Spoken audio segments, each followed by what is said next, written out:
Chris Rome is a fourth year chemistry PhD student. And Chris knew that he wanted to study chemistry at CSU when he saw Dr. Amy Prieto's battery company, Prieto Battery, featured in the American Innovation exhibit of the Smithsonian Institute in Washington, D.C. Chris's presentation title is Wind Meets Earth, Bending the Element Nitrogen with Metals to Make New Materials. Take a deep breath in.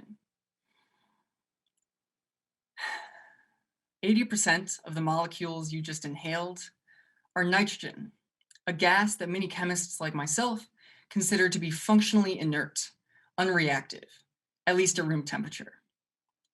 And yet, when researchers have found ways to combine that nitrogen gas with metals to make nitrogen-based ceramics, called nitrides, they've unlocked world-changing technologies. The most famous of these nitrides is probably gallium nitride, the solid material that enables high-efficiency light-emitting diodes, which are so important in modern society that the researchers who pioneered them won the Nobel Prize in Physics in 2014.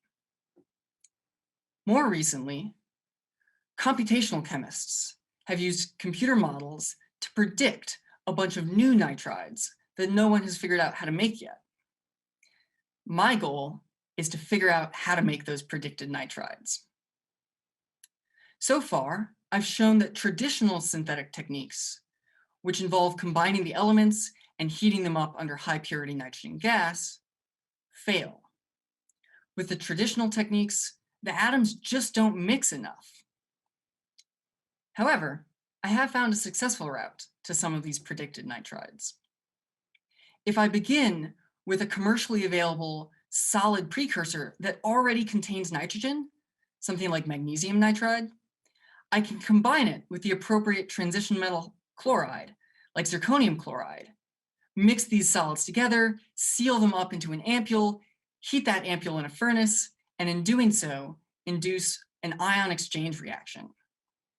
This ion exchange reaction allows all the atoms to mix together, and in doing so, crystallize into the desired product, like magnesium zirconium nitride.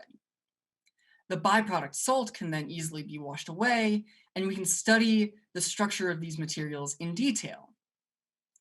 I used X-ray techniques to analyze where these atoms end up precisely in the final product and how they mix in forming, which allowed me to generalize the technique to other systems.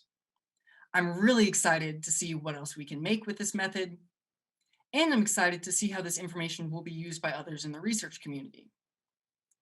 By precisely determining the atoms in these final products, the researchers down at the National Renewable Energy Lab can better incorporate these nitrides into devices like solar panels and superconductors.